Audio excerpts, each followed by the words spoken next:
I'll rip and screaming from your soul. We'll watch it fall. Now your clouds are all gone. Come and set your light through. Just set your light through before we're only whispers in the wind.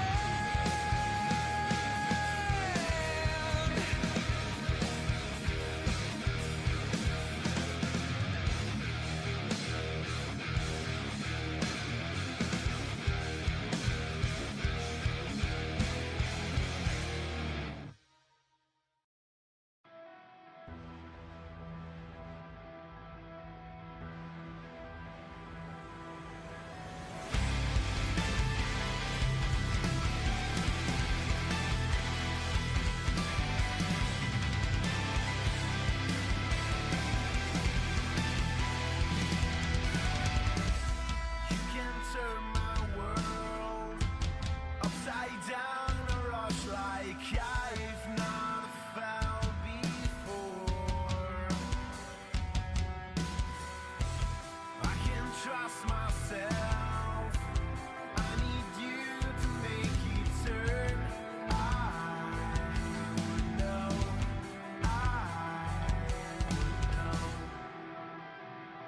Will you follow me when the sky starts to change?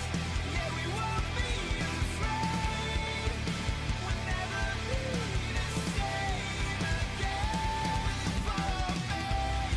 We won't leave it to chance. We can't write our romance. We'll never be the same again.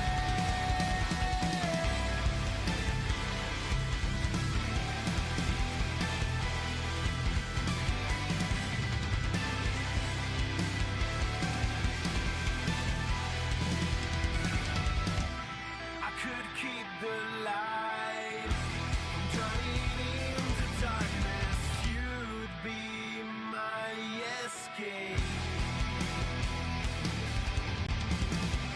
What have we been told?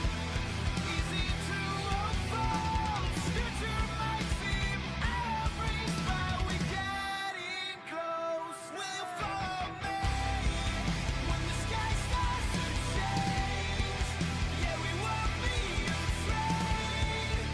We'll never be the same again. Will you follow me? We won't leave it to chance. We can't write our romance. We'll never be the same again.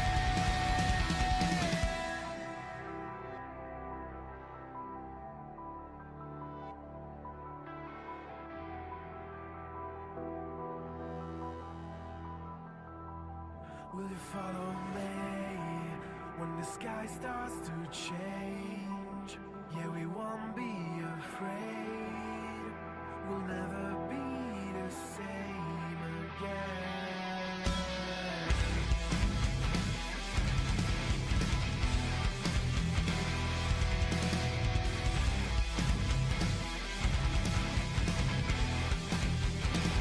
Will you follow me when the sky starts to change?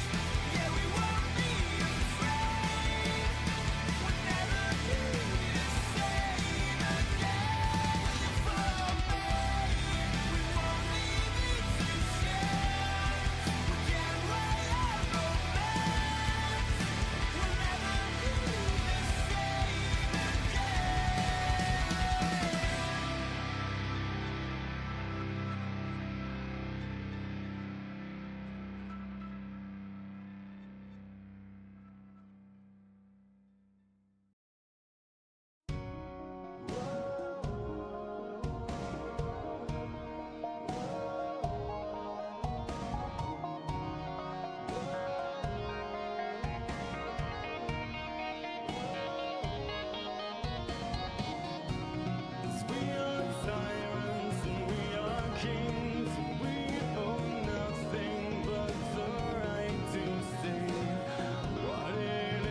back your memories and set you up to take the fall.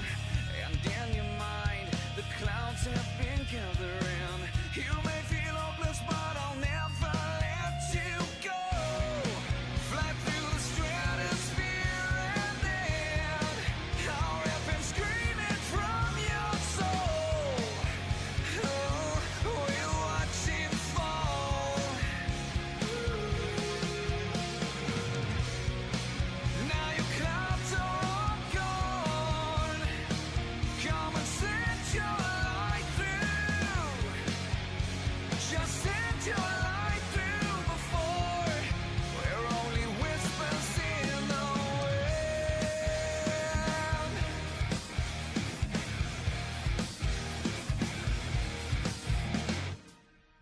Today may be the last time I get to say your life's had meaning and you mattered most. The way you hold me like I am your everything has burned inside me, so we'll never be apart.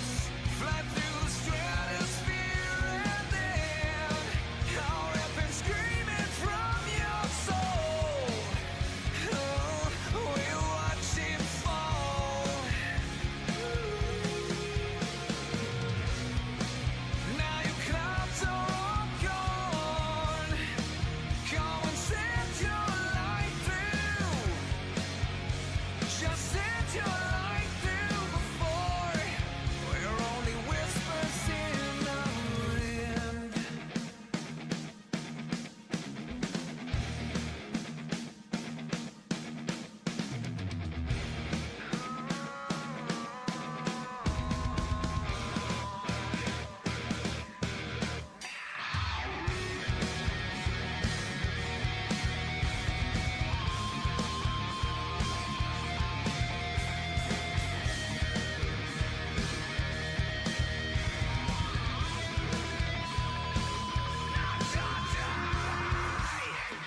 Fly through the stratosphere and then I'll rip and screaming from your soul.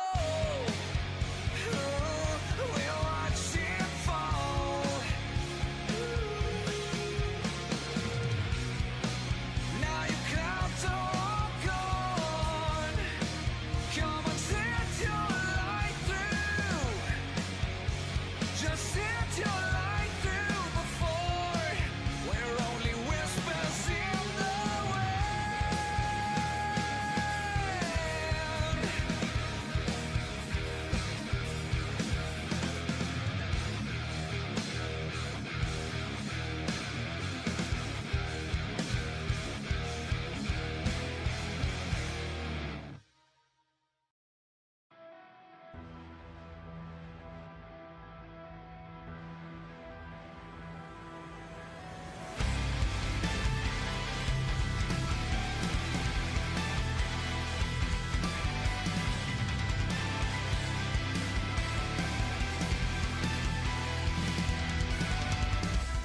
You can turn my world upside. With anime in our souls and thoughts of wrestling out of control, we are a group of weaves who love the entertainment of professional wrestling. So allow us to be the voices inside of your head as we go through the wrestling events of the evening, give our thoughts and predictions on what's to come, and provide an experience inclusive to all you nerds out there. So grab your steel chair, yell for the table, and get put through an experience unlike any other. Brought to you, of course, by Anima Weed Studios. This is the Weebs of the Ring podcast. Happy Friday to all out there. We had a SmackDown, a special SmackDown taking place in Lyon, Paris. Yeah, it was an okay show. It was an all right show, but we'll get into the show here in a little bit. Of course, everybody, welcome as always to the Weebs of the Ring podcast. We're going to be talking about SmackDown tonight. We're going to be talking a little bit about Clash in Paris, and yeah, we'll have some fun tonight. You know, it's Friday. We don't have work tomorrow. We got an extra day off for all of us that usually work normal jobs. And if you don't work a normal job, that's okay too. Hopefully you're able to take some sort of rest during this long weekend. But of course, all of our returning viewers, our returning listeners, grab your chairs, take your seat, get comfy and all that. Grab your drinks, grab your food, grab your snacks, grab your dogs, all that stuff. Get ready to talk about SmackDown. But of course, if you're new around these parts, who are we exactly? Again, we're known as the Weebs of the Ring, but there's two lovely gentlemen here. We're missing Vash tonight. He, again, keeps getting called by The Rock this year. Like, The Rock just keeps getting into everybody's business. I don't understand why he keeps doing that, why he keeps wanting to ruin wrestling like this. So, whatever. Vash has to deal with The Rock right now. You've got your other two Weebs of the Ring here. First and foremost, I am your reigning, defending, undisputed heavyweight champion of the world, the most decorated podcaster in all of sports and entertainment. That's right. It's your boy Watkins here, helping you guide through the event that we had tonight, the SmackDown in the Paris, France. No, sorry, Lyon, France. We're in Paris on Sunday. But of course, to my left, we have the man that's going to help us process all these stories going on in SmackDown, whether they're good, bad, mediocre at best. Hey, we'll talk about all of that. Ladies and gentlemen, it is Drop This Box. Drop, how are you doing tonight? I'm doing pretty good, and like I told Watkins before we started our show tonight, when you guys saw the intro in the beginning, I was talking to him about how this SmackDown was an okay show. Wasn't really feeling it all the way through. There was bits and pieces I enjoyed, especially when it comes to the opening segment. I thought that was very strong. There was a couple other things in between, but other than what I mentioned, there wasn't that much. But there definitely is a couple talking points when it comes to a few things on this show. So I am looking forward to talking about them, because especially when it comes to the main event, which we obviously will talk about, since you guys know the structure of our show, we usually start talking about the main thing first, because typically, like, whenever you are watching a show or whatever, usually it's that ending a lot of people talk about that really gets people crazy. You see a lot of things flooding online and stuff like that. So you basically talk about, like, the big thing, and there has been people I've noticed online that was a little torn on the decision of that match, which obviously, like I said, we'll get into. Oh yeah, we'll get into all of that here shortly. And I'm glad you brought up the whole idea of, like, people always want to talk about the ending first and all that. And it's actually a very interesting concept that I learned while I was studying music in college. It's this whole idea of, like, people very rarely remember all the middle parts of things, which, it's fine. It's part of our attention spans. It's part of just how things are and all that. But you're always going to remember the beginning of something and the end of something. And yeah, that's basically how tonight was sandwiched. Like, the beginning was great, the ending was, it was a talking point, but it was something to talk about. Everything in between, nah, eh, eh. But we'll get into all that here in a little bit. We're going to start, as always, like Drop said, with our headline story, mainly dealing with the main event segment, the last thing that we saw on the TV. We had a U.S. title match tonight. Solo Sikoa taking on Sami Zayn, defending that title against Sami Zayn. We had a couple backstage segments to kind of start us off with everything. Sami, he's feeling great going into this match against Solo. He's kind of feeling like he did at WrestleMania 39 when him and Kevin won the tag team titles from the Usos, and the same feeling he had at WrestleMania 40 when he took on Gunther for the IC title. So Sami's feeling pretty confident in getting his first US title tonight. And Solo, he's really just looking to continue that dominance that he has on SmackDown with his MFTs and all that. And once the match starts, I mean, the match was fine. Sami's a good dance partner with basically anybody he's in the ring with. So him getting a good match out of Solo, at least like a good main event match out of Solo, it's par for the course for these two. And yeah, so I mean, the match is fine. Solo's really on top for most of it. I don't know how he did, because it mainly came back from commercial break for most of the time where he was on top. But hey, the MFT finally do get involved because they were at ringside for all this match actually, and yeah, they start going after Sammy, Jimmy, and Jacob come out for the save and kind of run out the MFT. So there's that storyline still continuing forward and all that. And the closing segments of this match, they see Sami Zayn ducking the Samoan spike multiple times and all that. He's able to hit like a haluva kick from halfway across the ring and then one from all the way across the ring. And yeah, he beats Solo relatively clean. I only say relatively because, you know, MFTs did get involved very briefly. The match itself, I thought was fine. You know, again, Solo looks really good when he has a good dance partner, and Sami Zayn is everybody's good dance partner. Like he's just somebody that just gets it and all that. And yeah, I mean, the interesting part here is the fact that Sammy won the United States title.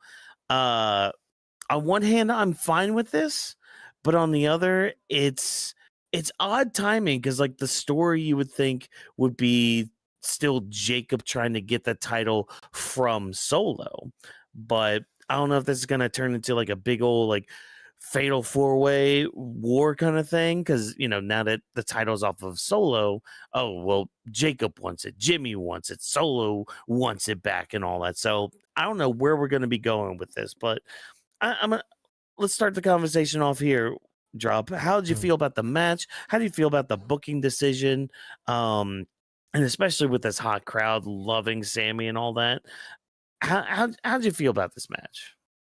So when it comes to this match itself, I'll be 100% honest. I am getting tired of seeing Sammy feud with the Bloodline when it comes to Sammy versus so and so. So when it comes to who is against who in that scenario, I'm not really. I think I just had enough of it at this point because even my mom, when I was watching it with her, she even said to me, which is a pretty common thing to ask whenever you see stuff like this. She's like, "Why are we always seeing the same people all the time going up against each other?" Yep. Because you would feel like with this whole Sammy thing, you would feel like it would be something else he would be doing. Like the big topic of conversation really surrounding Sammy, the way that things started off when it came to after WrestleMania, was Sami Zayn eyeing the world title. Obviously, that's not his title anymore because he's on SmackDown, so he needs to be going for the WWE title or, you know, whatever happens around this point because you never know if they're going to have a draft and who knows what they're going to do. Like, it's kind of hard to predict at this. But basically, we saw him eyeing a world title. That was like the main thing that he was striving for. But then he appeared on that SmackDown. And I remember at first, I thought it was just a one-time thing because they were in his area. They wanted to give him a hometown pop and everything. That's all I thought it was. But then it started transitioning to the MFT showing up on Raw, causing mischief there. And then Sammy officially gets called up to SmackDown, which is probably the exchange LA Knight on Raw, Sammy on SmackDown. And then you have him winning the title tonight, which for one, good. It's nice to see that he's able to get that accolade.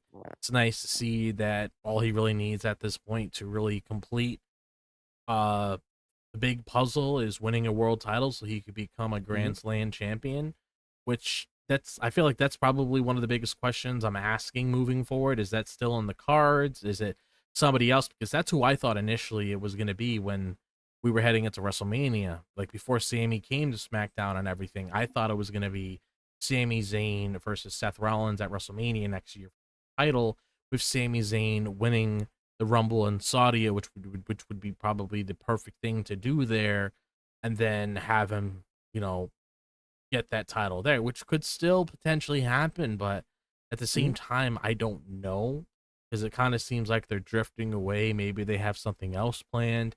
Maybe someone else is going to fit that spot or whoever, because you never know. Because there's a part of me thinking that might be LA Knight now, but I'm not going to talk about LA Knight on this show tonight. But yeah, I feel like it's just more questions that I have. Like, am I upset that Sami Zayn won the U.S. title? Probably not. I'm not really torn about it because I did see some people online saying why Sammy giving opportunities would happen to the whole underdog thing. It's still there. I mean, it's just him getting the U.S. title. I didn't really look at it as like this big complex math equation. Like it's just him getting a title. It's just a question saying, where does this lead to? Is it going to turn into a fatal four-way like Watkins said? What about Jacob? Like there's a lot of other questions surrounding that. So I'm not really hurt by the win. It's just, where is Sami Zayn going into the fall? Because we're about to hit September soon. And you got October, November, December. Around the October and November part, that's when you start building to WrestleMania. So I'm just unclear what's going on with Sami. Yeah, same here. Because I don't know if this is just a little stopgap, maybe a little like side quest that he's on his trek towards a world title. Yeah. Because I still kind of have, it's either going to be him or Roman, I think, winning the Rumble. It's going to be one of those two, I think, going to WrestleMania and probably fighting Seth. Like, I mean, as much as great as it is to have Sammy on SmackDown right now, I don't see him being there too long, especially with like all this bloodline stuff going on with the WWE title, how that is right now with Cody. Uh yeah, I don't see him really fitting the WWE title picture. I see him more fitting with Seth's side, but see, even Seth's side is pretty stacked right now. I mean, again, we got the Fatal Four Way this weekend with Jay, LA Knight, and CM Punk. You know, Roman's being on Raw more often, and yeah, it's very interesting where we're going to be going from here. So I guess this is just a stopgap for him, Yeah. but yeah, you would think that the story here is for him to win that world title and to get that Grand Slam accolade and all that. And uh, yeah, I guess this is just a way for him to get that, you know, kind of like how Jay last year got the IC title and held that for a month. You know, it was just to say, hey, I won the IC title. I won a singles championship before I win the world title at WrestleMania. So It's it, true. it could be a similar beat like that. It is true. It can easily be one of those situations. I'm just hoping we get some sort of clear answer. I Hmm. mean, I wouldn't be surprised in the slightest if this is some Unreal Season 2 footage that's going to be shown to us later that's probably explains everything that's going on. Because I just finished that actually today, because it took me a while to really get through it, to really find the time because of everything that's going on. But I'm really wondering, like, what's going on behind the scenes. Like, why is this and that happening? Why are we making sort of decisions back room? Not saying that Sammy winning the title is a Yeah. bad thing, because it's not. But I'm just wondering, like, No. what's the end game? Because I thought they made it pretty clear, because they typically do when it comes to after Mania, like what we're teasing for, like, revisit later in the year. Once again, once we get to that time period to really start building to things. But Hmm. yeah, we just have to wait and see with that. And like the whole thing with Solo says his reign came to an end with like 61 days. I mean, didn't really feel like it did Yeah. anything for him, if I'm being honest. Like it's one of those situations with other wrestlers within the company. It's at this point that just kind of wears the title as a prop. There really wasn't any significance with Solo's reign besides him being the leader with the title, but now the title's gone. But I can't really say anything came out of the reign. No, no, and I mean, even before then too, like kind of with Jacobs too, like his reign was very short, Yeah. not really memorable besides him, you know, actually having the title. Like, I mean, at least with Sammy's, it's memorable because oh, he won it for the first time. This is his first reign with Yep. it. Great. Where do we go with it? You know, I mean, kind of the same with Solo too. Like this was his first like actual main title, actually his first main title on the main roster. So it's like that's at least kind of memorable too. I guess the same thing with Jacob too, but I think it just means more with Sammy just because of his longevity with the company right now. Um so it's just like, okay, you got that now. We can hopefully just finish this program with the US title and get you into the world title. Cause yeah, that thing will look very nice around your waist, Sammy. And yeah, I'm curious where we go from here. Like again, do we go the fatal four way route? Because I know Jacob wants that gold back, or is he going to be focused more on Solo now? Like, is Solo going to just brush off the whole U.S. title? Which, if he does, oh, great. Thanks for, making your title feel prestigious for your former champion to just be like, I'm just going to go after this guy because I hate him. It's like, I get that on one hand, but on the other hand, you should probably want to get that title back as soon as possible. Yeah, especially since that was a big thing heading into it after Solo won it. You're probably starting to think like, okay, what's going on here? That's why I said earlier, it's like there's a lot more questions than like answers I got when it comes to what's really going on next. Like, we know that Sami won the title and everything. Got to see what this is leading to. I'm assuming probably something with like the WrestlePalooza PLE Yeah. next month. Maybe it has something to go with that. Not entirely sure, but that's definitely something in the air that I can think of that we could possibly do something with that. And maybe with Sami having the title, it gives some sort of significance towards it. I don't know. Yeah, I mean that's another thing too. At least it adds a little bit more prestige to the US title. I mean, not that it's like gone into holes that it has in the past. I mean, I know you and I can probably sit here and talk about the depths that the US title has gone under and how it took. God, when did that redesign come out? Because I know it was when Bobby Lashley had the US title during, I think it was during the pandemic, where they got the new US title design. Yeah, that was like a good 15 years, I think, It had that to we be. had yeah, the same design for the US title, which I mean, I'm a fan of this new design. Like I loved it since day one. So I was really happy with that. But like, yeah, we can always sit here and talk about the depths that US title went under. Like the how many times has it been like, oh yeah, this is gonna be great for the US title. It can finally be prestigious, it can finally mean something. It's like, all right, you could say that, you could think that, but you gotta have the matches to kind of back it up, which Yeah. is one thing that WWE is kind of lacking a lot of. Is they're doing a lot of telling instead of showing. Yeah. And yeah, I'm ready for some banger matches to come back instead of like, because that's the thing. I love the theatrics, I love the drama, the cinema, if you will, but I still want a good wrestling match at the end of it all. And not saying they had a bad match tonight either. I mean, again, like I said earlier, Sami is a really good dance partner to have. He always brings out the best in whoever he's in the ring with. Like him, Kevin, AJ, those are my three like big ones in WWE that can really bring out the best in somebody. And yeah, Solo looked good tonight because of that. And a lot better than his MFT because they they still look like a lot of fodder.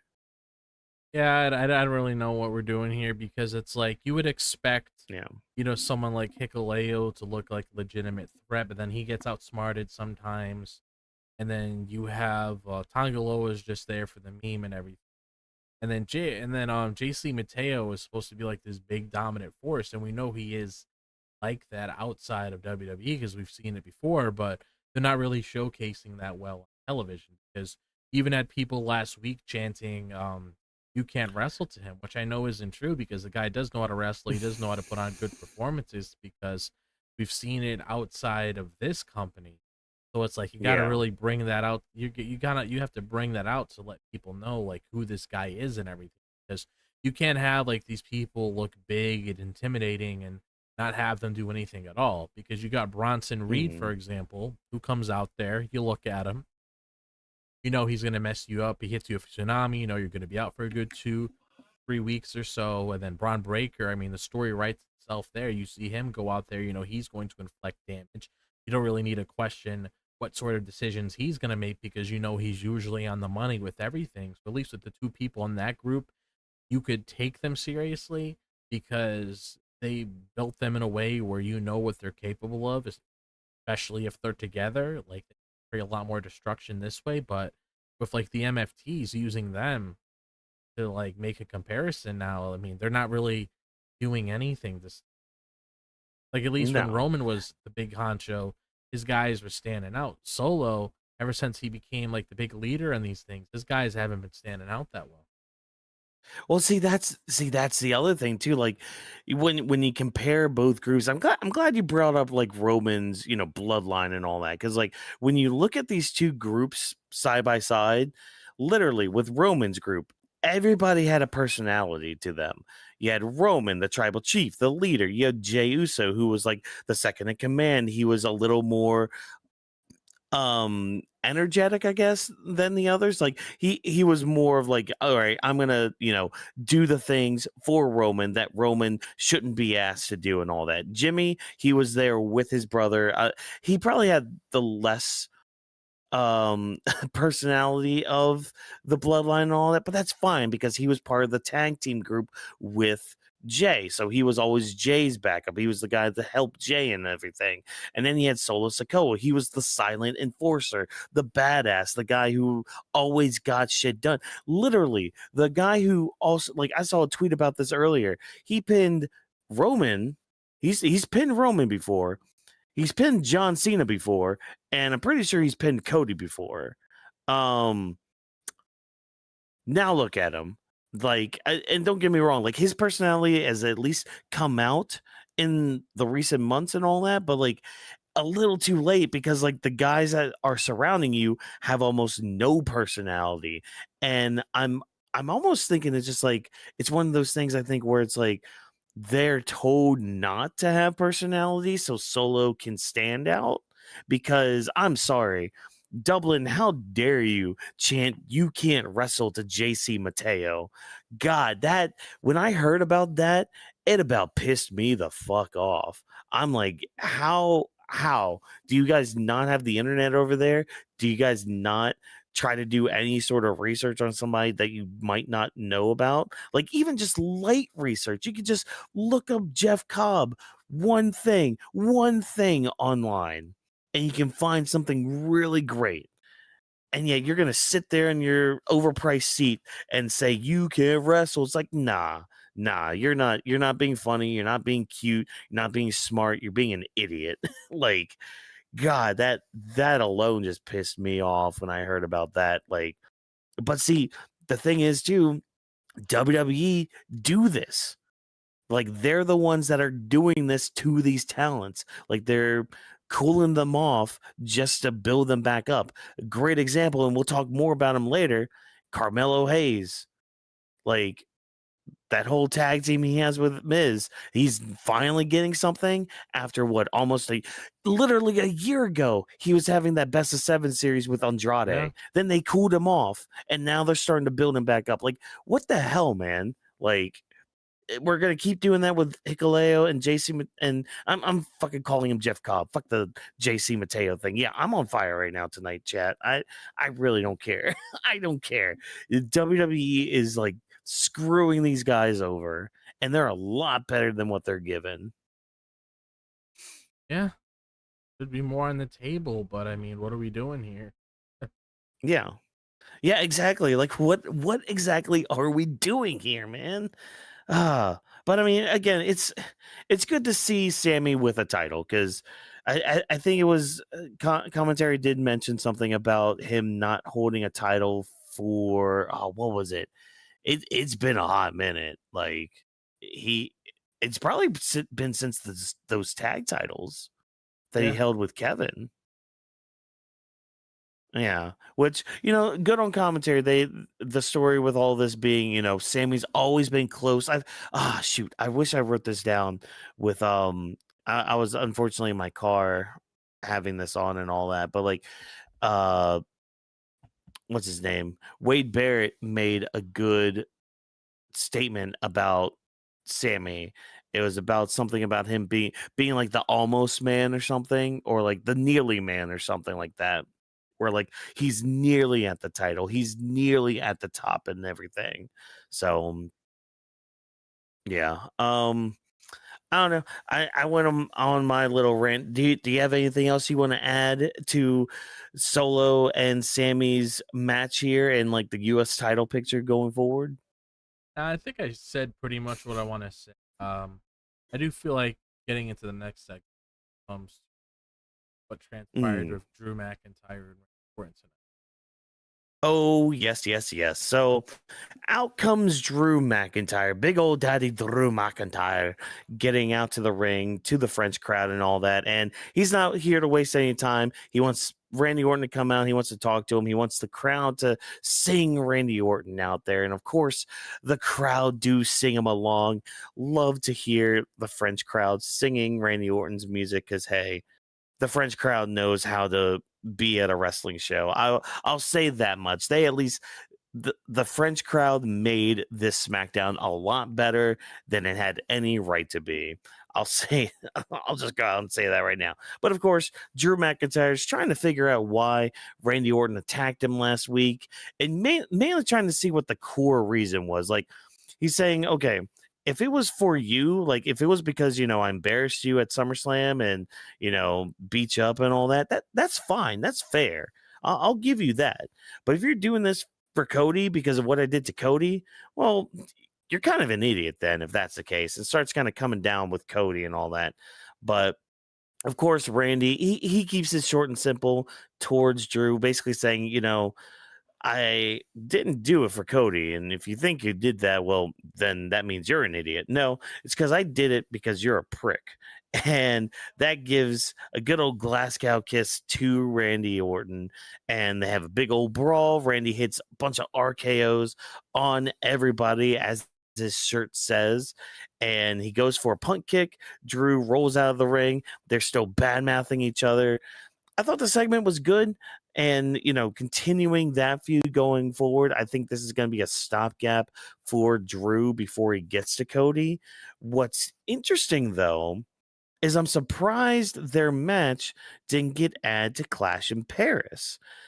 So I don't know if that has anything to do with Cody going to the Street Fighter movie recording and all that, because I thought he was done with most of that, but maybe something else is going on, because there's no way that they're going to give us Randy versus Drew on a random SmackDown. And if they do, shenanigans are going to happen. Yeah. So it might happen at WrestlePalooza, and we might just prolong the whole Cody versus Drew thing, which would also kind of suck because, hey, that means Cody hasn't been defending his title for over a month. But, that's nitpicks, I guess, or, pulling hairs and all that. Again, I thought this segment was really good. I thought, Drew continues to try to talk sense to a lot of people, trying to make people see reason behind everything. Cause I really like how he dug into Orton being like, you giving Cody all those updates about your health and all that. Yeah, he was not asking because he was your friend. No, he was making sure he knew how to combat you and how to counter you and all that, and knew exactly where to hit you, where it hurt the most. So I really like that aspect of it all. But what about you, Drop? What did you think of this segment? Anything that really stood out to you regarding all this? And I guess when we could see Drew versus Orton and Drew versus Cody after that. So, I feel like Cody will probably be back soon because we do know that he recently had his wife recently gave birth to their second child, so that Yep. probably explains why he got taken out a couple weeks ago, so he can spend some time at Brandy and get that all sorted out, which, kudos to them for actually keeping it under wraps, because we didn't even know that she was pregnant at all, which honestly is a good thing, because you know how social media is nowadays. Whenever they find out someone's pregnant, they talk about it every yes. single day. It's like the big topic of conversation. So kudos for them for keeping it under wraps and everything. I'm actually really happy that they are able to, share that moment together now. He has a second daughter now, so he's able to spend some time with her. And now Libby has a sister now. So it's just a really good feeling. So I am happy for him, deserves a time off for that. When it comes to the WrestlePalooza thing, I could potentially still see Cody and him there. It all really depends, what goes on really. Like I don't really know until they Mhm. start kicking things into gear. Like maybe once we hit next SmackDown, we'll probably get a good hint as to where things are going to be going moving forward when it comes to Yeah. the whole Drew and Randy situation.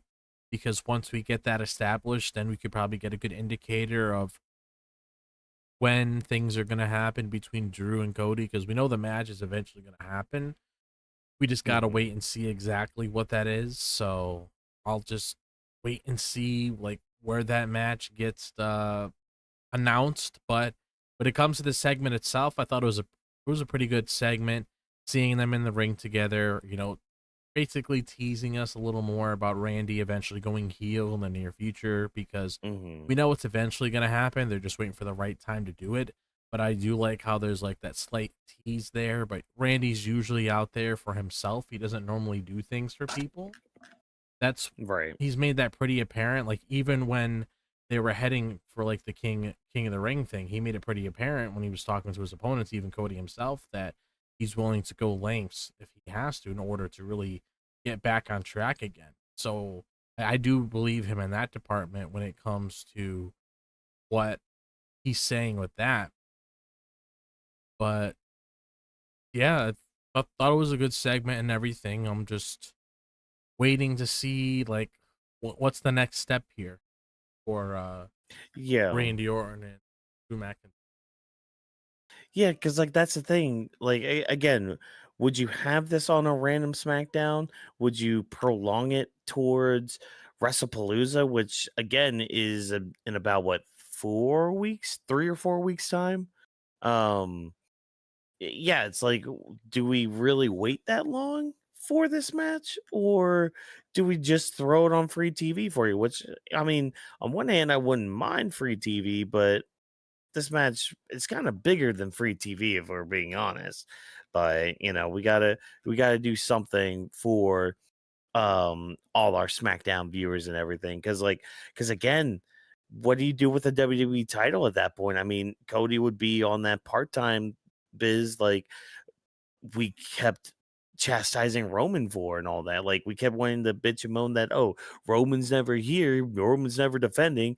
All right, well, I know SummerSlam was almost a month ago, like give or take after this weekend, it would have been a month ago. Cody hasn't really defended his title at all since then. Where are all those people in that outrage?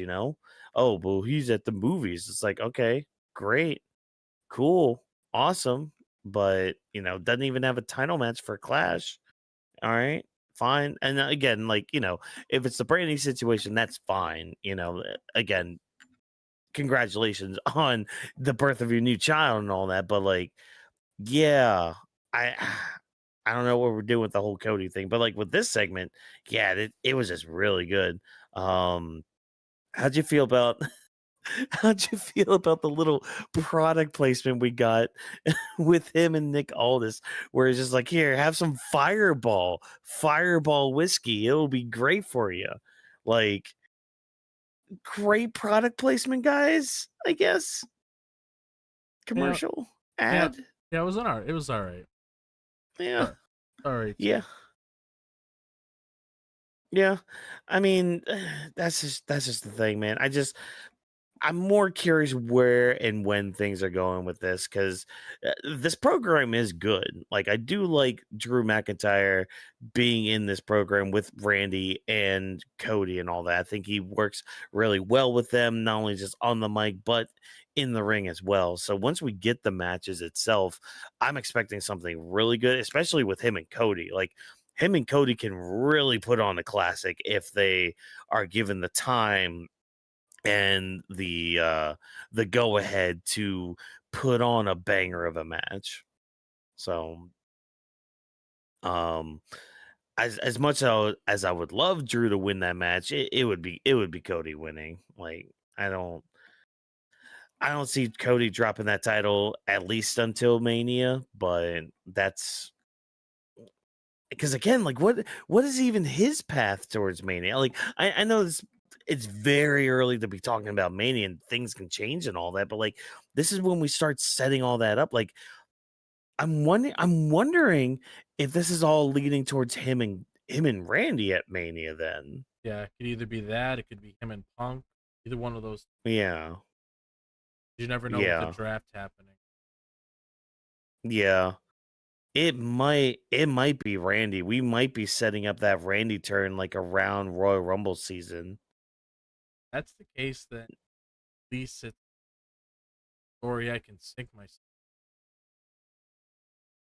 Yeah. Him Yeah, I and mean Punk, have I mhm. either Randy or Punk's probably the best option. Yeah. Yeah, and I mean with Punk it all depends on what happens with Seth and all that cuz they're broiled in something decent right now, so that's good. But we're gonna move right along now, everybody. We finished talking about our headline story, we finished talking about our WWE title picture. Let's move right along to our mid-card stories. One of these we're really gonna be talking about. The rest, well, we'll see when we get to them. So let's start off with how the night started, with John Cena and Logan Paul having one last face-off before Clash in Paris. So Logan comes to the arena in his little car and comes out to the ring and all that to his little humble his humble speech and all that, or entrance, whatever. But he starts going off on France in French, mind you, goes off on John Cena, how he's taking over the WWE, how Prime is basically everywhere in WWE. And he's basically vowing to take out the old of WWE because, hey, he's the new version. He's the new kid on the block. He's what's new and modern about WWE, the good about it all. And of course, out comes John Cena. Not going to lie, kind of got a little teary eyed with France singing him to the ring. I thought that was a really great moment for Cena there. But yeah, he gets to the ring, gets his big old introduction, huge pop for him, and boy howdy, like I didn't get a chance to really like look at the promo from last week. So I'm hopefully you can give a good comparison between the two. But I thought Cena kind of cooked Logan again. Like Logan did stand, like he stood his ground and all that, which is good. Like Cena's really testing Logan Paul here, especially on the mic. But it was still another cooking from John Cena, like saying that he's a wannabe disruptor, like he was. He's facing the original disruptor at Clash, giving Logan a lesson in basic thugonomics about respect. I love the moment. And I had this thought too, because I saw a picture of that kid from Brussels from like that Raw earlier in the year when Cena gave his first heel promo. That kid was there. Like I saw a picture of him before SmackDown started. I'm like, oh, that'd be cool if he was on camera again. And I guess they must have invited the kid out again and gave him that seat because there's no way that kid would have had, or his parents would have had the amount of money to really afford 2 seats like that, or I guess 4 seats like that with the economy how it is now. But John Cena went up to the kid and apologized to him. Said, "Oh, I just had a bad day. It's fine, buddy. It's all good." And again, another good heartfelt moment. But of course, Logan Paul is seeing all this. He's like, "Oh, you're just being fake. You're being fake. You're going back on everything." And I love how John Cena started going off on him, like calling him dipshit and all that. Like, it was really good. And I think one of my big moments from it though is that John pulled this top 25 influencers list that he read apparently the other day and said that Logan Paul wasn't in it at all, and just started being like, look, you're here to just save your own ass. You're not here for the crowd. You're here for yourself. Your career's dying outside of WWE.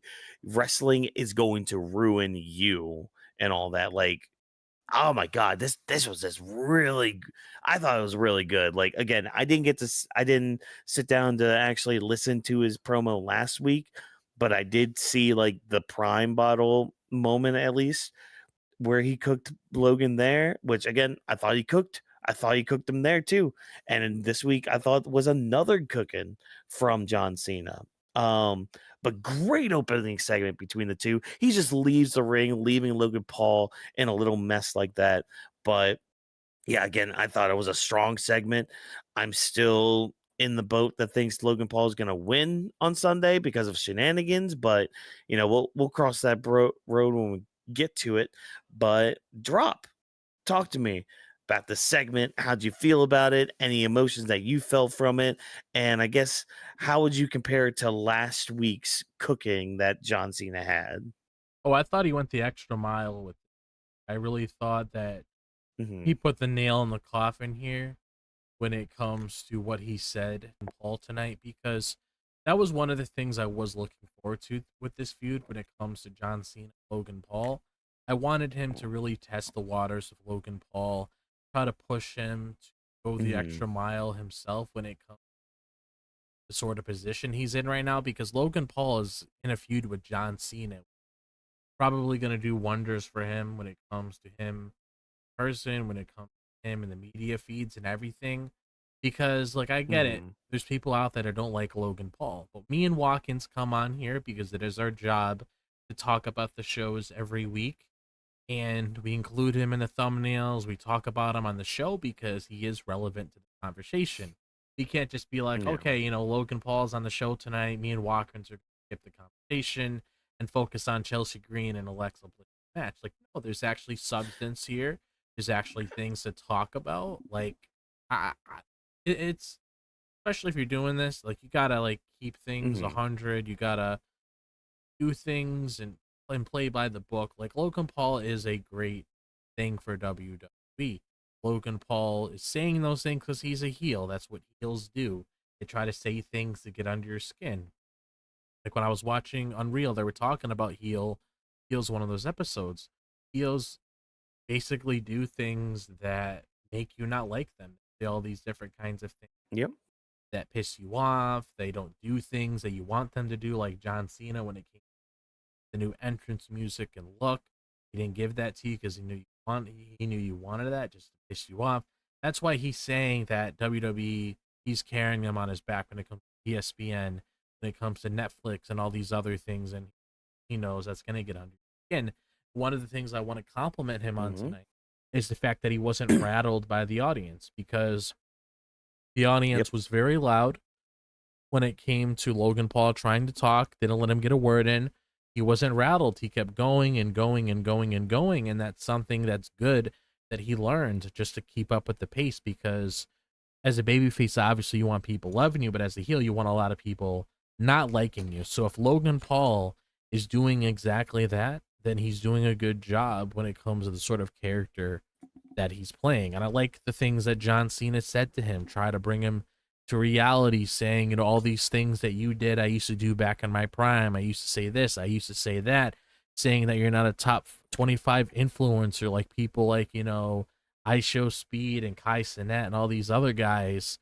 Like, Mhm. just basically bringing him down to earth so he understands what he's doing right now. Like, that's pretty much Logan Paul trying to put, that's pretty much John Cena putting Logan Paul on the spot so he could actually come to reality and actually get to the next step of his career when it comes to the storyline between the both of them. And yes, I'm like you, I'm still in favor with Logan Paul winning this match. If John Cena wins, I wouldn't be surprised, because I will Yeah. say this match could go either way, to be honest. But I feel like with Logan Paul winning, obviously he can brag that he beats John Cena, which I know is going to be a common thing that he'll probably say. Oh yeah, I beat John Cena, I did this, I did that.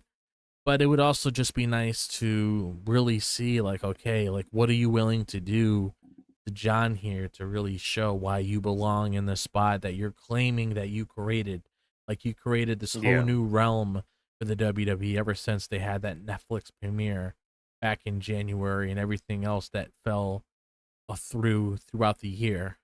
So I Mhm. really like that. And I just liked them going back and forth. But mainly with John Cena, I really liked how John Cena was able to bring him down to a level where he didn't really have any rebuttal. Because Logan Paul normally has something to say. He didn't. John Cena pretty much took everything and threw it at him at once. And I like the little thing with the kid as well, bringing him there, having that little moment to acknowledge what he did previously and giving that kid a nice moment to think about for the rest of his life. So when it comes to him recording that little video of him and John Cena stuff, because I know he's probably super excited by that, because that is somebody that he looked up to. Oh yeah.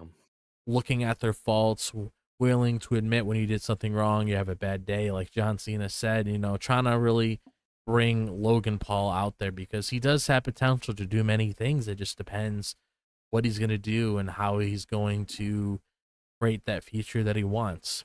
Because Yeah. you look at the things John Cena says, there is some truth there. People look at Logan Paul as a way in WWE to make himself relevant, because you got all these other popular streamers in the topic of conversation, and you don't normally see him anymore. The stuff with like the diss tracks that he did back then. I remember those times when Logan Paul did that, the diss tracks or the vlog videos and stuff like that. I remember that he was one of the people out there really starting to push that needle, and then other people came. They got the more traction. I mean, you had like I Show Speed just streaming inside of his bedroom every single day. Now he's walking around doing stuff in different countries, and he's getting more attention that way. So I always love that John Cena just takes somebody and just brings them to another realm to just look at themselves in the. Like, that's one thing that John Cena does very well.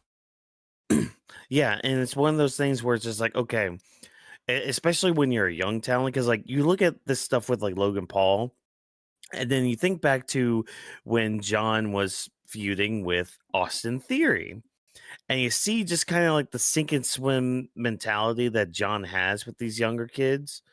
And I say kids just because, they're just younger in the business and all that. But like, you see what happens with them when they feud with John Cena. He literally like rakes them against the coals and is just like, all right, can you guys take this? Are you guys able to take this? And are you able to run with the ball with this?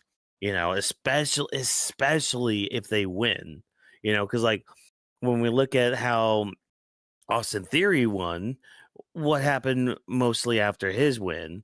Not too much. Like, if anything, his career kind of tanked. When Solo beat John, I mean, his career, it did get boosted a little bit, but like right now he's just kind of middle in the pack.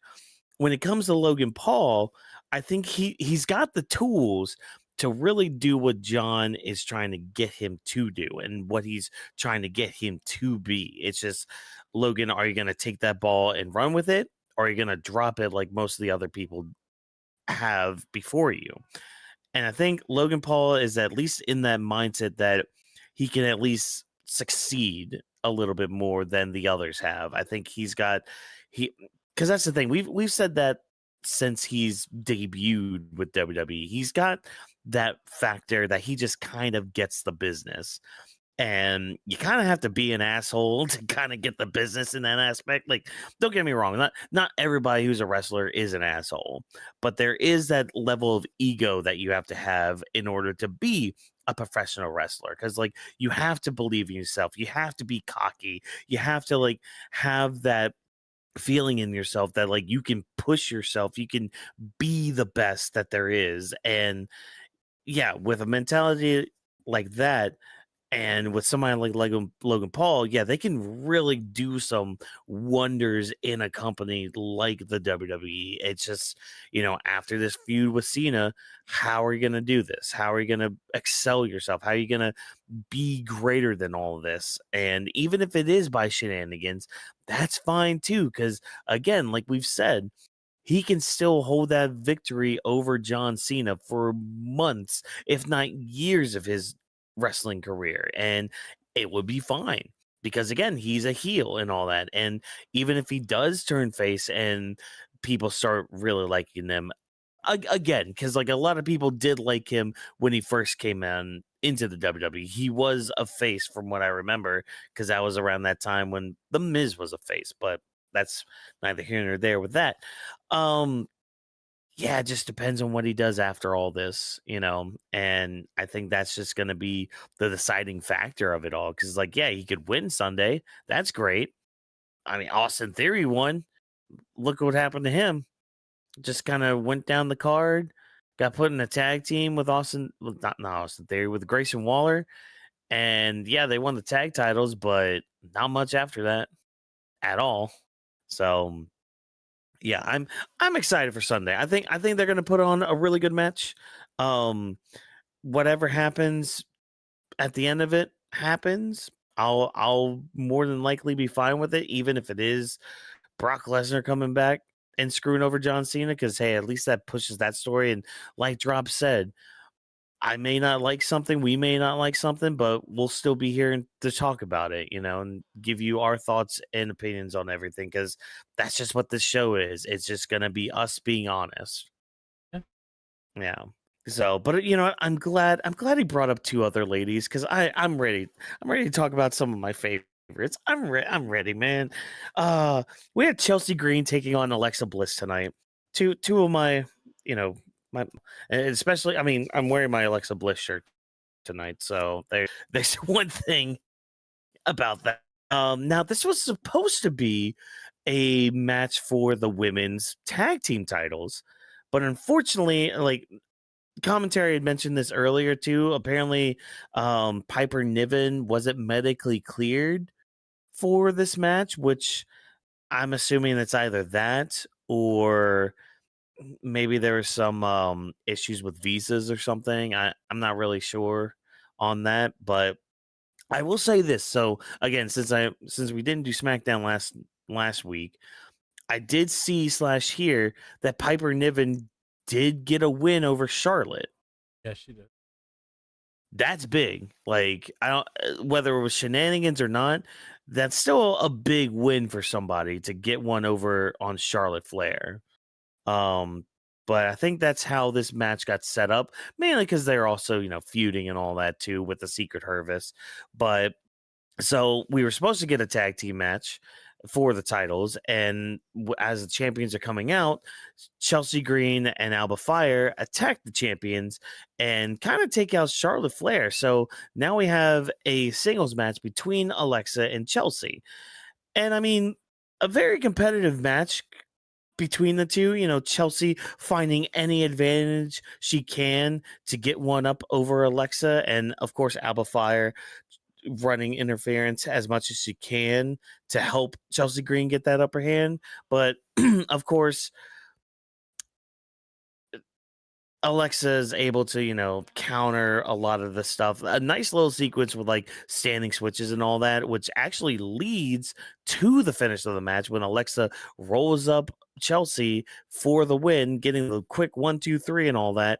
So she wins. She starts leaving, but Alba Fyre attacks her. There's a post match beatdown, and Charlotte hobbles out to help her tag team partner. But since she is injured, she's not able to do much, which fine, that's fair. That is completely understandable when it comes to that. And of course, the heels are standing tall and all that. And France do love them some Chelsea Green and all that, as much as I do and all that. But yeah, I mean, again, I thought the match was fine itself, and I'm looking forward to seeing when we can finish this as well, because hopefully when we're done with this, Charlotte and Alexa can move on to something a little grittier when it comes to them as tag team champions. But you know, a decent first feud that we're having here with Chelsea and the Secret Service. But Drop, what do you think of this match? What do you think of the setup for it, the future of it? Talk to me. So when it comes to the match itself, I thought it was pretty enjoyable seeing Chelsea, Alexa Bliss go at it with one another. So I thought this was placed very well in the show, seeing what these two girls were capable of in the ring. So I thought they were able to treat each other um pretty well there. And yeah, I'm wondering like what's the next step here when it comes to Chelsea Green and her posse, Alexa Bliss, Charlotte Flair. Like obviously tag match out of the way, and then what goes on beyond that point. because there is like a question I do have when it comes to our quickfire segment. Is annoying me a little bit. Talked about a certain other lady, but Yeah. but yeah, I don't have much to say. It's basically me wanting to see what takes place moving forward with like this tag. Probably when they're back in the States next week, we could see what's gonna transpire there. Nice seeing both of them rings. Yeah. Yeah. No, I feel that. I'm more curious about what comes after all this.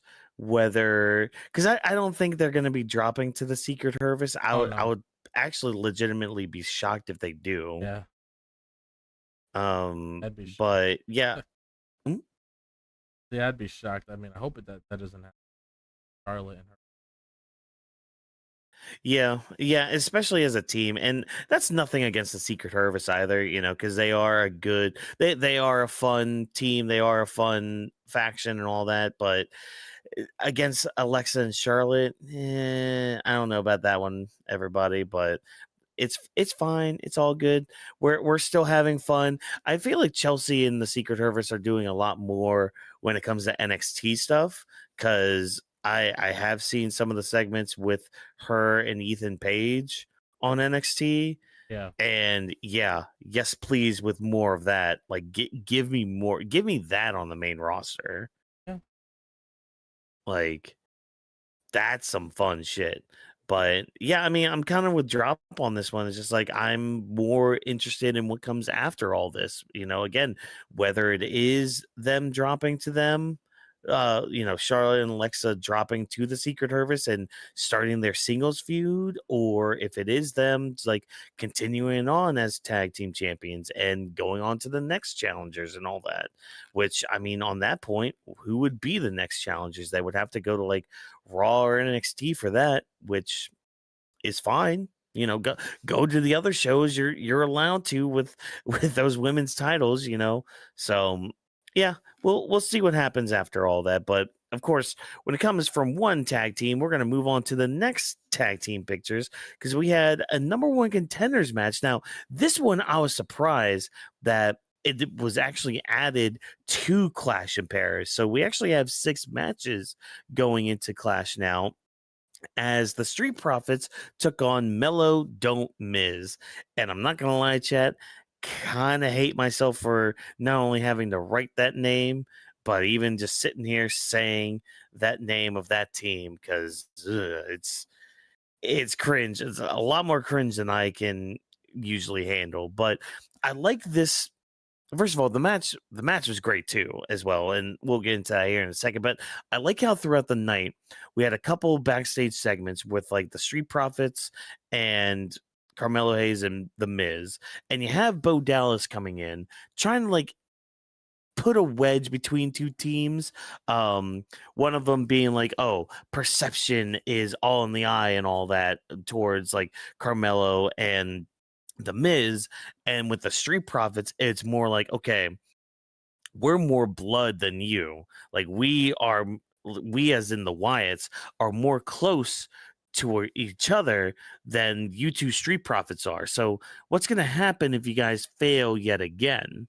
Really kind of testing their bonds and all that. So I like how Bo Dallas is kind of putting that into all this. So at least there's some sort of story element going into this tag title match at Clash in Paris. But of course, the match overall, I thought it was fine.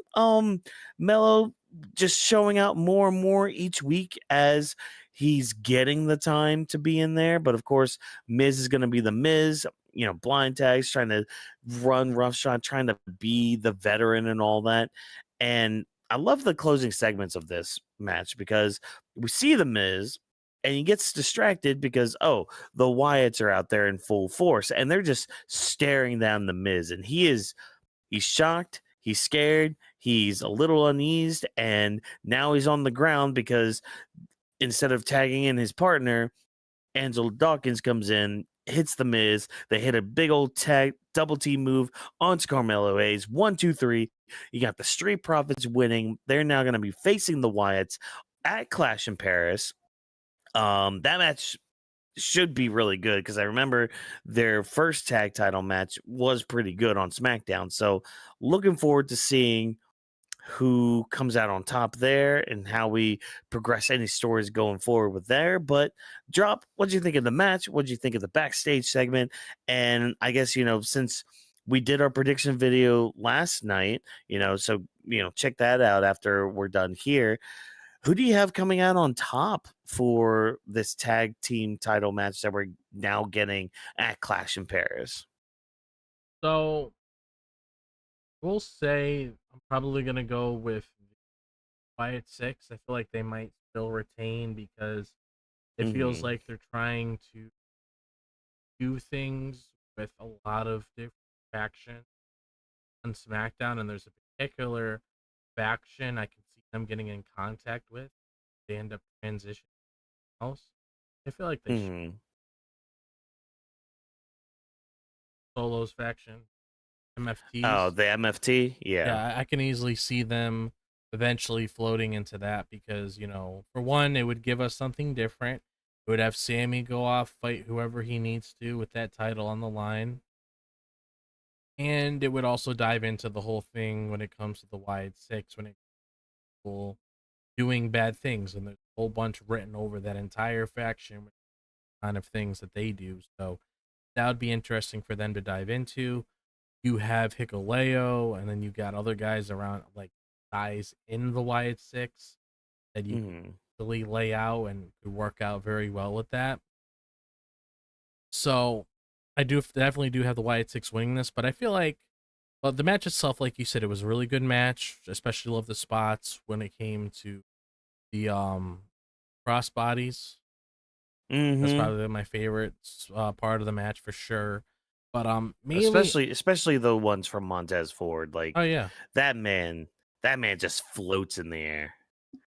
but I think the main thing I'm really looking forward to is seeing where this Miz and Melo story goes, because I'm kind of hoping, like, sooner or later, at least before the end of the year, maybe towards the end of next month or so, we get Melo splitting away from Miz, because it definitely feels like that's the end game here. Definitely feels like they're trying to turn Melo into a baby face so he can get over with the crowd and everything, and I feel like Miz is the gateway to that, because he's been very blunt about how he feels about certain things. He comes up to Miz and tells him straight up that he hasn't really been doing as much as he wants to because of what the Miz is doing. So I feel like we're eventually going to dive into that, like, moving forward, which I'm hoping it works out for him, because, I mean, a year in the making for this is pretty crazy. Should have been doing things already. Started off strong when he had that match with Cody, and they were doing a little things after that, but hoping something good comes out of that. But yeah, having another match on the card. Now we got 6 matches. Street Profits versus Wyatt 6. They had a good match the first time, so I'm hoping we can see the same thing with the second one. Yeah. Now, what do you think about this idea of what do you think is going to happen with the Street Profits when they lose to the Wyatts? So, since you're picking the Wyatts for to retain and all that, do you think something's going to happen? Because I know the whole idea of like the Street Profits splitting it's been a thing for like the past few years. Like let's be honest, there was some tension too with the two, well, like 2 years ago or something, or at least they were playing that on TV and all that. Like, what do you think there are any odds that we could see some sort, like, not necessarily a split, but like I guess more tension between Dawkins and Montez Ford, if and when they lose this weekend? Because I also have the Wyatts coming out on top here. I think there's a little bit more longevity they can do with holding the titles. Like you said, they could mess around with the MFT. They could still mess around with the Miz if they want to. Like there's some longevity with them holding the titles. But yeah, do you think there's any sort of inkling that maybe, again, not like a full-on breakup on Sunday, but like just adding or re-adding more tension between the two guys? Yeah, I can definitely see some sort of tension brewing between them eventually, especially if you ever Mhm. want to get to that whole thing with Montez Ford going off on his own and breaking out to see what sort of potential you can pull out of that. So that's something that could happen. It all depends really like what hits them moving Right. forward with how that match or how things are after that match itself, like next episode of SmackDown, really get a good indication of where things are going because, I mean, they can't just keep going after the tag titles over and over and over again. So we'll have to see really. Yeah. Or I mean, have them go over to Raw. Like Yeah, that's the other option. that's another option too. I mean, give them Yeah. a new playground, actually give some legitimacy to the titles there. That could work. Yeah.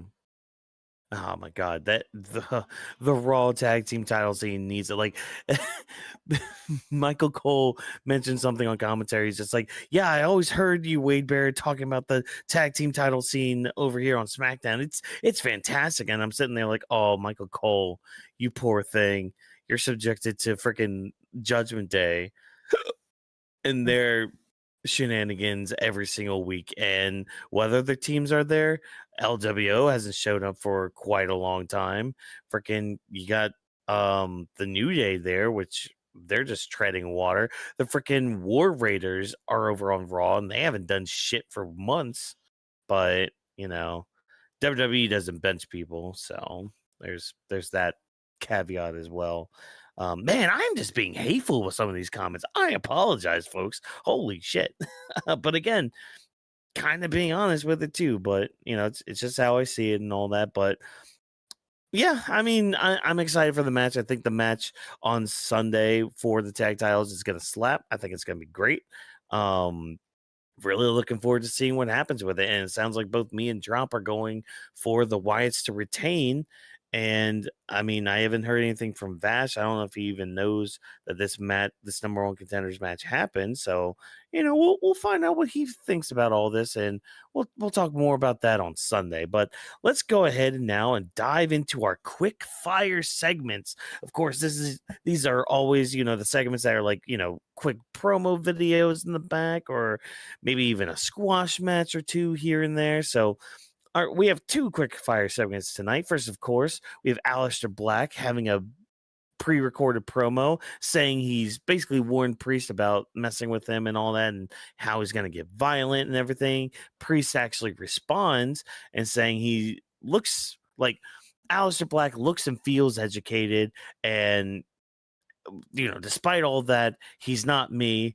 I'm going to stare at him with a smile on my face and beat his ass. So they're going to have a good old brawl here in the coming weeks and all that. So looking forward to that. And Michin is looking to get another opportunity at the women's US title. And her only way to do that is to beat Kiana James, which, correct me if I'm wrong, this was Kiana James's first match on SmackDown? Yes. Okay, all right, good. Well, it doesn't matter anyways, because she gets rolled up and pinned as soon as the match happens. But hey, I hope that title shot was worth it, Michin, because you ate some steel steps on the way, thanks to Giulia. I mean, I'm excited for Aleister Black versus Damian Priest. WWE keeps seeming to forget that Giulia is a thing and not having her rest. Like this is what I'm talking about. This is what I meant earlier about the whole show and don't show. Oh, sorry, show don't tell kind of thing, where it's like we're told that Giulia is like this great wrestler, which she is. Like, again, NXT work, things outside of NXT, you see it, you know it. Kiana James trying to be like this manager thing or whatever. First of all, that partnership's not working for me. I'm not gonna lie, it's not really working for me at all. Just have Giulia fucking be in the damn ring and beating people up. Have her do that. Have her have this match with Michin and have her just whip her ass. Like, just defend the title and just keep showing your dominance with this thing. Like, don't have this stupid story with like Kiana James losing a match in 3 seconds just so somebody else can get a title shot for Giulia. Like, actually, like, do some shit. Which, I mean, the steel chair spot was great. I thought that was a great addition to it, but like, y'all gotta do something more. Y'all gotta do something different. Like, you guys brought up Giulia, and I'm gonna throw Stephanie Vaquer in this too. I know we spoke about that on Monday as well, but like, you have these two awesome female wrestlers, and you just don't do shit with them. Like, what? It just baffles me. It really baffles me, dude. Why they just can't just have matches, just have damn matches, like actual legitimate matches. It's not. It shouldn't be that hard to do. You do it on Raw. Raw has some good matches from time to time, but you can't do that on SmackDown. You can just have a freaking squash match like this with Kiana James is walking out there being like, "Oh, this is my first SmackDown match. 1, 2, 3. You're done. You're donezo. Get out of here." Like, what are we doing here? But Job, what do you think about these quickfire segments? Are you looking forward to Aleister Black? Are you looking forward to Michin versus Giulia, which could be a good match as well? It's just we gotta have it and all that. Go ahead, talk to me. So I am excited for the Aleister Black and Damian Priest match, so that should be good whenever we get it. Hopefully that's on a PLE, because I feel like that would fit very well on a PLE instead of a standard SmackDown. And this is the thing I mentioned earlier when it comes to Michin getting another title opportunity for the women's US title. Seems like that's the only sort of creative they have for her. There really isn't anything outside of the box for her to do, because it just seems like she's been trapped in that vortex ever since the title was created. And we're almost reaching a year since that title's existence. So I'm really hoping sooner or later we figure out exactly what we're doing with her, because there's no way she's going to be winning against Giulia. Giulia's probably going to end up beating her, and then we'll probably end up getting another segment, maybe another 2 or 3 weeks or so of her wanting another rematch. And then you could repeat what I said for the next couple years, because I really wish they did something different here. Like the thing with Kiana James, I don't think that was a good look that they did tonight, because now it seems like they're doing and honestly feels like a Giovanni Vinci situation where it's like she's getting rolled up that quick, and then you get a title shot against Giulia, and then I don't expect that match to be perfectly honest. I wouldn't be surprised if it's shorter than, I'll give it 5 minutes tops. I don't expect it going double-digit range when it comes to like 10 minutes or so. I'd be honestly surprised. But it's like, that's not a good look, because you're trying to push this partnership. She's supposed to be the manager here. You're having her again beat that quickly. This should have been a good start for her moving forward when it comes to her on SmackDown, because I was interested in the thing at first. I thought it had potential, but I mean, the way that Giulia is being treated, it's just a little off. I was never imagining her to be in this position where she feels belittled, and I never pictured that. It's kind of like if you brought up, it's kind of like Asuka. Let's say Asuka came out today and she's being treated like this, and we know what Asuka's capable of, and you just have her in this position. It's just really awkward. Like I don't understand why things are structured the way they are. And I know people are gonna say, "Oh, it's a part of the story and everything." There's certain things where you could say that and it makes sense. You can't use that as an excuse with this, because there's literally no explanation no excuse when it comes to the execution. It just seems very lazy in terms of writing. Very lazy. Like you can say things about that, like when it comes to, let's say, the whole Io Rhea stuff and all that. Io Rhea and Asuka, because she's part of that too. Like that would make sense to say that kind of statement. But with this, it's just like I can't. This is one of those instances where I don't want to sit here and wait and see what happens. I just want to have whatever happens and move on from it, and hopefully move on away from all this. And I can't believe I forgot to put one other quickfire segment in here too. apparently Jade Cargill is now number 1 contender for the women's title. Oh yeah, that too. Yeah. Other one. Yeah, that's another one that's like, see, I'm really hoping through all this, and I think we're getting a little hints or like at least little tease of Tiffany hopefully turning heel because she Felt like needs that. it. Felt like that a little bit. Just a teensy Yeah. bit. Yeah, like it was like when Tiffany Stratton was talking and speaking, it did feel more natural, but yeah, that's because I felt that that heel Tiffany coming out, and I'm just like, oh yes, please give it to me. Be that mean girl, be that bitch I know you can be, because this face version of you sucks, and kind of the same with Jade too, but at least Jade has some bite to her when she is a face, so she at least still has some of that. And yeah, I am looking forward to their next match only to see what happens with it, because yeah, I kind of want Jade to break Tiffany in half. I would kind of like that a lot.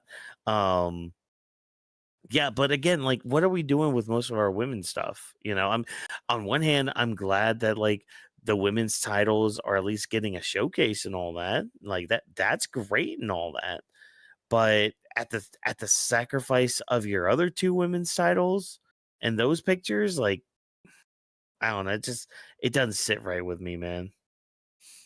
No, it doesn't sit right with me either, which is why I'm hoping sooner or later we figure out what's going on here. Because I Mhm. mean, I could say I'm excited for the Jade Cargill and Tiffany Stratton match, but the first match didn't really impress me that much. I don't really know what the end game is for here because, I mean, Yeah, it's like I said before. If Jade wins the title, where do we go from there? Who is really yeah, there to make a difference? Just to have yeah. one rematch with Oh, Tiffany. Tiffany moves on to someone else. You already got Charlotte and mhm. Alexa as the women's tag team champions. They're not really in that picture as of now. What are you gonna really do with that? Look, there's one woman on there who's not like most girls, who's a prime Oh candidate boy, to be number 1 contender yet again. yeah, Like, literally SmackDown doesn't have any other women besides maybe Nikki Cross, which, when's the last time she's been in a goddamn ring? um Candice LeRae, which, again, see what I just said about Nikki and add that to Candice. Like, there's not that many women on the roster. Like, I mean, it's both sides too. Like, you look at the men's side too. I mean, beyond Drew and Randy, who else does Cody really have on SmackDown? I mean, yeah. John Cena and Logan Paul, but he's already beaten them this past year. They need it really. Yeah, they are in desperate need for either a draft or just a shakeup or Yeah, something. Like, I know, because we're not the only ones that have mentioned the draft, but it's like we kind of need it. yeah, and do a draft where you don't draft the same people to the show. Just don't include Hmm. them in the mix. If they're staying in that show, don't even bring them up. Just make it all about the Yeah, new people coming from Raw to SmackDown to Raw and NXT to Raw or NXT. Make it all about them. yeah. I don't want to see something like Randy Orton is drafted to SmackDown, even though he's already there right now. We do not need. Yeah. Yeah, save that for, like, after the show. Cause, like, if you do, like, cause you know how they do, like, that thing where it's like, oh, here's all the names that were drafted to SmackDown, after SmackDown airs and all that. Like, if you do it that way, fine, cause that way you're not wasting airtime for people that we already know are on the show. You know, Save the airtime part for the people that are like the twists and the turns and all Yeah, that. Like, let's say, oh, Finn Balor gets drafted to SmackDown. Not all of Judgment Day, just Finn Balor. So it's like start breaking up teams that away or something. yeah, And just I mean, I said Finn Balor, but he's currently a champion with my next statement. Like champions, just keep them. Just don't move them. Just Oh, keep them on their shows. Just be like, hey, champions are exempt from this. They're safe where they're at. You know, they are on SmackDown or Raw or NXT. That's fine. It just everybody else needs to make the shuffle because yeah, it'll bring new contenders for those champions, and it'll just freshen up everything, man. Like, and especially like, I mean, I look at the tag division. I look at I mean, all women's divisions. Like, both of those need a shakeup. The only the one I feel really bad for though is NXT and I was thinking about this earlier today. I'm like, man, there's like 4 guys on NXT that really could be on the main roster right now, but they're not able to because that men's division, if they like moved any one of these guys, if not all 4 of them, that men's division is gonna be bare bones at best for any top talent. yeah, it's true. Yeah. By the way, those 4 names: Obafemi, Trick Williams, Ricky Saints, and Ethan Page. Just to clarify all that for you guys out there. Oh man, yeah, they got to do something, man. They got to do something. They really do. Like, and not only just in a shakeup kind of way, just in an overall way too. And I'm gonna use this to kind of transition into our final thoughts and our outro and all that. Like, WWE really need to come up with a way to like really invigorate their product, like really put some spice into it. Because like tonight's show was fine. You know, nothing was really just egregious or bad or anything. It was just like there was a lot of meh that was in between, like really great things, you know. Like, again, you had your US title win. That was a big moment for Sami. Very, you know, heartfelt moment for him and all that. And, you know, so the moment itself was really good. You had the John Cena Logan Paul segment, which was really good. You had the little bit of spice there with like Drew and Randy, but they didn't do too much to really like get us really talking much about them. But it's like everything else was just like it was okay. And for me, that's the worst thing any sort of piece of art can do is make you not feel anything. And there's a lot of times with WWE lately, and I mean AEW does this too, so it's not just a WWE thing, it's just kind of wrestling in general right now. Like, a lot of things are just kind of meh, and it really shouldn't be, because like they all have the talents to do it, they all have the people that can do it, you know, backstage and all that. It's just like you gotta just do it. Just let your talent be what they are, what they can be. Just let them be, man. Like, just go all out for once, you know. Just let it all out there.